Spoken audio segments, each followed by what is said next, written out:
Hi friends, എല്ലാവർക്കും സുഖം തന്നെയല്ലേ? മിനീസ് വേൾഡിലേക്ക് എല്ലാവർക്കും സ്വാഗതം.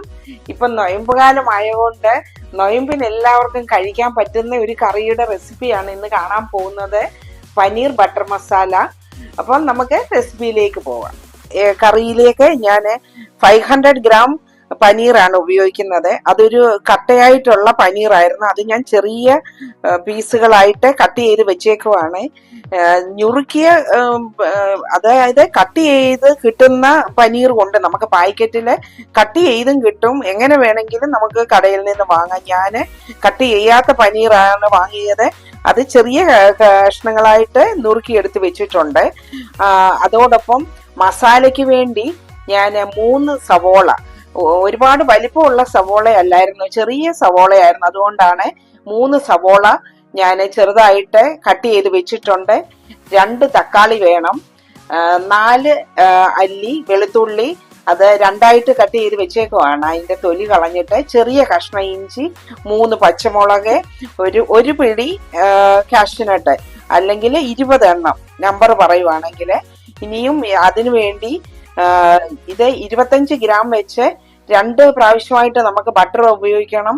പിന്നെ ലാസ്റ്റിലും നമുക്കൊരു ടേസ്റ്റിന് വേണ്ടി കുറച്ചുകൂടി ബട്ടർ വേണം. ഇതിപ്പം ബട്ടർ പനീർ മസാലയാണല്ലോ, പനീർ ബട്ടർ മസാലയ്ക്ക് ബട്ടറും വേണമല്ലോ. അപ്പം അതിനു വേണ്ടിയാണ് ബട്ടർ. അതോടൊപ്പം കുറച്ച് റിഫൈൻഡ് ഓയിൽ ഉപയോഗിക്കുന്നുണ്ട്. വെളിച്ചെണ്ണ ഉപയോഗിക്കുന്നത് ഇതിനത്ര ടേസ്റ്റ് കൊടുക്കത്തില്ല. അതിനാവുമ്പം തനി കേരള ടേസ്റ്റ് വരും. അപ്പം നമുക്ക് ഏതെങ്കിലും നിങ്ങളുടെ അടുത്ത് അവൈലബിൾ ആയിട്ടുള്ള റിഫൈൻഡ് ഓയിലാണ് നല്ലത്. ഞാൻ സൺഫ്ലവർ ഓയിലാണ് ഈ ബട്ടറിന്റെ കൂടെ ഉപയോഗിക്കുന്നത്. കുറച്ച് എണ്ണയൂടെ റിഫൈൻഡ് ഓയിലൂടെ നമുക്ക് ഉപയോഗിക്കണം. അപ്പം നമുക്ക് വീഡിയോയിലേക്ക് പോകാം. ആദ്യം നമ്മള് പാൻ ചൂടാകുമ്പോൾ അതിലേക്ക് ഒരു സ്പൂണ് ഓയിൽ വേണം. അതോടൊപ്പം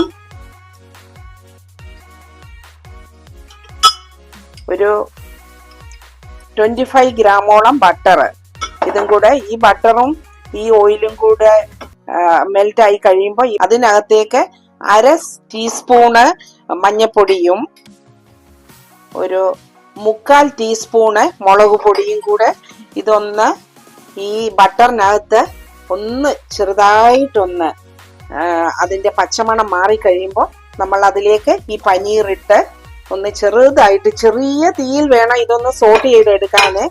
ഇതെല്ലാം കൂടെ ഒന്ന് ഇതിന്റെ ഈ പനീറിന്റെ ആ പച്ച മണം ഒന്ന് മാറിക്കഴിയുമ്പോൾ ഇതിന് പ്രത്യേക ടേസ്റ്റ് ആണ്. ഒരുപാട് നേരം തീയിലിട്ട് വറുത്തെടുക്കേണ്ട. ഒന്ന് ചെറുതായിട്ടൊന്ന് ചെറിയതായിട്ട് ആ പനീറിന്റെ ആ പച്ചമണം മാറിക്കഴിയുമ്പോൾ ഈ കറിക്ക് നല്ല ടേസ്റ്റ് ആണ്. നമ്മളുടെ ഈ പനീറ് ഈ ബട്ടറിനകത്ത് കിടന്ന് നല്ലതായിട്ട് ആ പച്ചമണം ഒക്കെ ഒന്ന് മാറിയിട്ടുണ്ട്. അപ്പം ഇനിയും ഇതിൽ നിന്ന് ഞാൻ ഇതിപ്പം മൊത്തം 2 മിനിറ്റ് ഈ ബട്ടറിൽ കിടന്ന് ഈ പനീർ ഒന്ന് മൂത്തു. അപ്പം ഇനി ഇത് കോരിയെടുക്കുവാണ്. കോരിയെടുത്ത് കഴിഞ്ഞിട്ട് ഇനിയും ബാക്കി മസാലകള് അതേ പാൻ തന്നെ നമുക്ക് ഉപയോഗിക്കാവുന്നതാണ്. ഈ പനീർ മൊത്തം കോരിയെടുത്ത് കഴിഞ്ഞിട്ട് അടുത്ത മസാലയ്ക്കുള്ള സവോളയും തക്കാളിയും എല്ലാം ഇതേ ഈ നെയ്യിൽ തന്നെ ഇട്ട് വഴറ്റിയെടുക്കാം. ആ പനീർ മാറ്റി കഴിഞ്ഞപ്പോൾ ഇതിനകത്ത് കുറച്ച് ബട്ടർ ഉണ്ട്. അതിലേക്കും ഇനി ഒരു ചെറിയ പീസ് ബട്ടർ കൂടെ, ഇതൊരു 20 ഗ്രാമോളം ബട്ടർ ഉണ്ട്.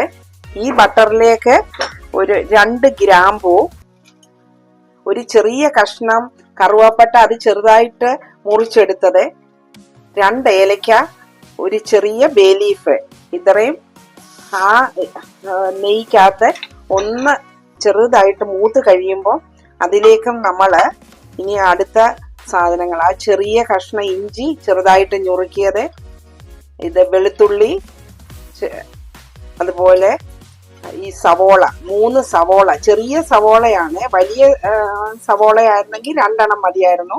ഇത് 3 ചെറിയ സവോള ചെറുതായിട്ട് അരിഞ്ഞത്. ഇത് ഒന്ന് വഴന്ന് കഴിയുമ്പോൾ ബാക്കി ചേരുവകൾ ചേർക്കാം. സവോള ചെറുതായിട്ടൊന്ന് വഴന്ന് തുടങ്ങിയിട്ടുണ്ട്. ഇനി ഇതിലേക്ക് നമുക്ക് ഈ 2 തക്കാളി ചെറുതായിട്ട് അരിഞ്ഞത്, 3 പച്ചമുളക് അത് നടുവേ ഒടിച്ചതാണ്. അതാണ് കൂടുതൽ പീസകളായിട്ട് നിങ്ങൾക്ക് തോന്നുന്നത്.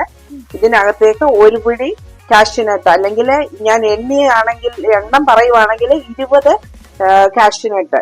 അത് കുതിർത്തൊന്നും വെക്കണ്ട, അത് ഈ ബട്ടറിൽ കിടന്ന് വഴുന്നോളും. എല്ലാം കൂടെ ഒന്ന് ഇളക്കി കഴിഞ്ഞ് ഇതിനകത്തേക്ക് ഒരു സ്പൂണ്, ഇത് അൺസോൾട്ടഡ് ബട്ടറാണ് ഞാൻ ഉപയോഗിച്ചത്, അതുകൊണ്ട് ഇതിനകത്തേക്ക് ഈ തക്കാളിയും സവോളയും എല്ലാം എളുപ്പം വഴലാൻ വേണ്ടി 1 ടീസ്പൂണ് ഉപ്പ് ചേർത്തിട്ടുണ്ട്. ഇനി ഇതെല്ലാം കൂടെ ഒന്ന് ഇളക്കി ഇനി ഇത് നന്നായിട്ടൊന്ന് വഴന്നു വരണം. ഇതാണ് നമ്മള് പനീർ ബട്ടർ മസാലയ്ക്കുള്ള മെയിൻ മസാല ഉണ്ടാക്കുന്നത്.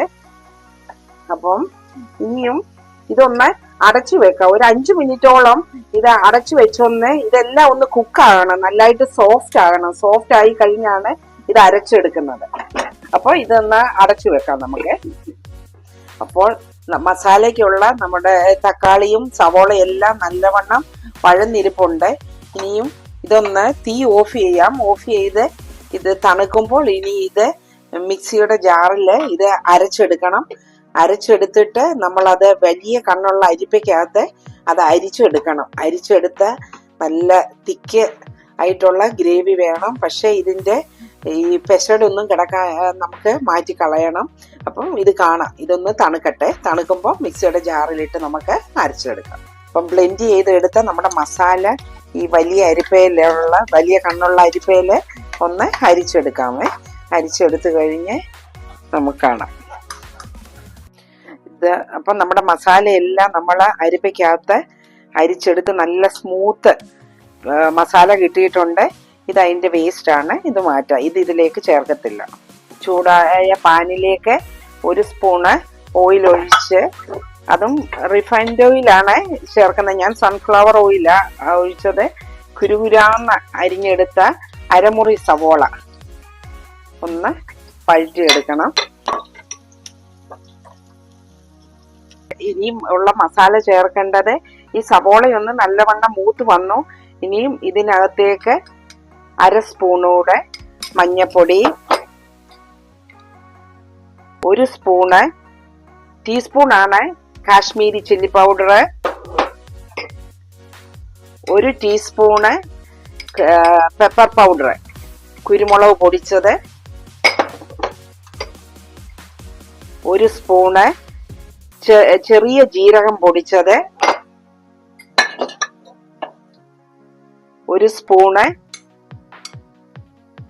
മല്ലിപ്പൊടി, 1/2 സ്പൂണ് ഗരം മസാല.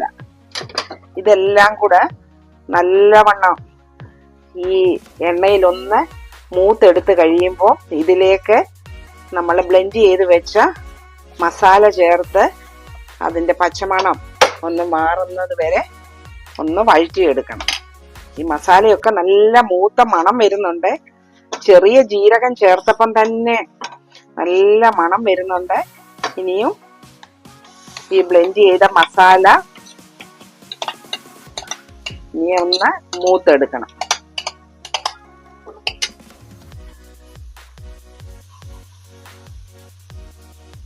ഇതിലേക്ക് നമ്മള് വറുത്ത് വെച്ച ഈ പനീർ ചേർക്കണം.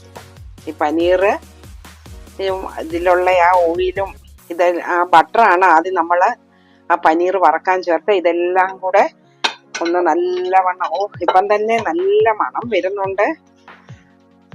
നല്ല ഒരു മണം വരുന്നുണ്ട്. ബട്ടറിൽ കിടന്ന മസാലയൊക്കെ നല്ലവണ്ണം മൂക്കുന്നതിൻ്റെ. ഇനിയും ഇതിന്റെ പച്ചമണമൊക്കെ മാറിയിട്ടുണ്ട്. ഇനിയുമാണ് നമ്മള് വെള്ളം ചേർത്ത് കൊടുക്കുന്നത്. ചൂടുവെള്ളമാണ് ചേർത്ത് കൊടുക്കേണ്ടത്. ചൂടുവെള്ളം നമുക്ക് ഗ്രേവി എത്രമാത്രം തിക്കായി ഇരിക്കണമെന്നുള്ളതനുസരിച്ച് നമുക്ക് വെള്ളം ചേർക്കാം. ഞാൻ 1 കപ്പ് വെള്ളമാണ് ഇപ്പം ചേർക്കുന്നത്. നമ്മളുടെ ഇഷ്ടത്തിനനുസരിച്ച് നമുക്ക് ഗ്രേവി എത്രമാത്രം കട്ടി വേണമെന്ന് അനുസരിച്ച് നമുക്ക് വെള്ളം ചേർക്കാം, ചൂടുവെള്ളം.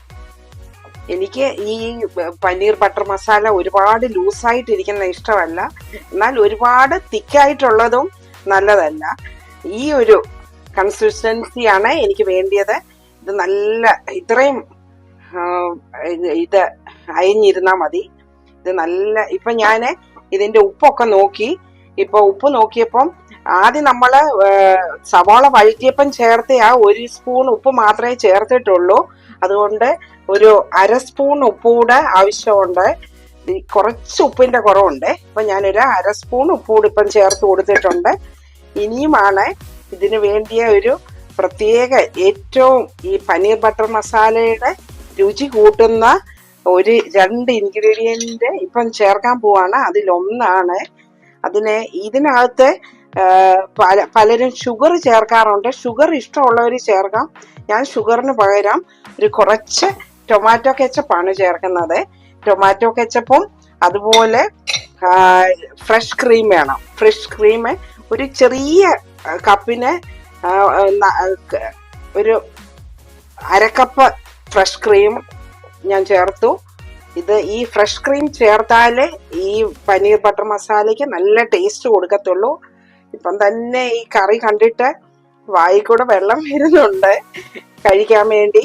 ഇപ്പം ഈ ഫ്രഷ് ക്രീം അവൈലബിൾ ആയിട്ട് ഇല്ലാത്തവര് നമുക്ക് കാഷ്യൂനട്ടോ ബദാമോ വെള്ളത്തില് ഒരു 2-3 മണിക്കൂർ മുമ്പേ അത് വെള്ളത്തിൽ കുതിർത്ത് വെച്ചിട്ട് അത് അരച്ചെടുത്ത് ഈ ഫ്രഷ് ക്രീമിന് പകരം ചേർക്കാവുന്നതാണ്. ഇപ്പം ഇതിൽ കൂടെ ചെറിയ കുമിളകൾ കാണാം, തിളച്ച് വരുന്നുണ്ട്.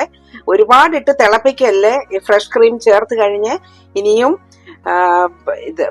കസ്തൂരി മേത്തി അതിന്റെ പൊടി കയ്യിലുണ്ടെങ്കിൽ ഇത് എൻ്റെ അടുത്ത് ഇലയായിട്ടാണ് ഇരുന്നത്. അത് കയ്യിലിട്ട് ചെറുതായിട്ടൊന്ന് തിരുമിയെടുത്ത് പൊടിയാക്കി ആ കസ്തൂരി മേത്തിയൂടെ ഇത് ചേർത്ത് കൊടുക്കണം. ഇത് പനീർ ബട്ടർ മസാലയ്ക്ക് വേണ്ടിയ ഒരു പ്രത്യേക ഇൻഗ്രീഡിയന്റ് ആണ്.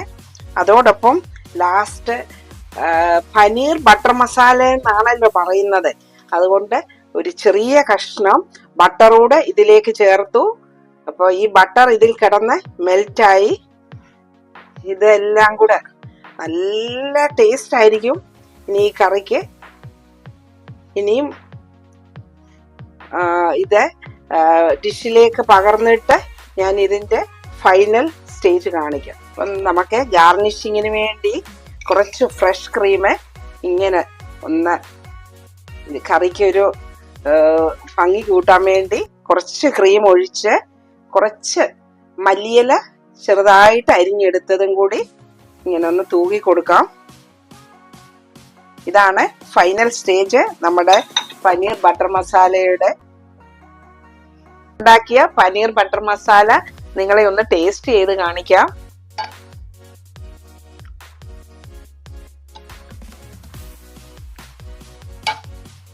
നല്ല അടിപൊളി കറിയാണ്, നല്ല ടേസ്റ്റ് ആണ് ഗ്രേവിക്കൊക്കെ. അപ്പൊ ഞാൻ ഉപയോഗിച്ച ഇതേ അളവിലുള്ള മസാലകൾ ഉപയോഗിച്ചാൽ നല്ലൊരു കറി നിങ്ങൾക്കും ഉണ്ടാക്കാം. അപ്പം വീണ്ടും ഒരു വീഡിയോയുമായിട്ട് കാണും വരേക്കും എല്ലാവർക്കും ബായ്. അപ്പൊ എന്റെ മിനീസ് വേൾഡ് എന്ന ചാനല് നിങ്ങൾ എല്ലാവരും ഒന്ന് സബ്സ്ക്രൈബ് ചെയ്യണം. അതില് ബെല്ലൈക്കൺ പ്രസ് ചെയ്യണം, ഓൾ എന്ന ഓപ്ഷൻ പ്രസ് ചെയ്യണം. അപ്പം ലൈക്കും കമന്റും തന്ന് സപ്പോർട്ട് ചെയ്യണം. എല്ലാവർക്കും ഒരുപാട് നന്ദി. ബൈ. Thank you all.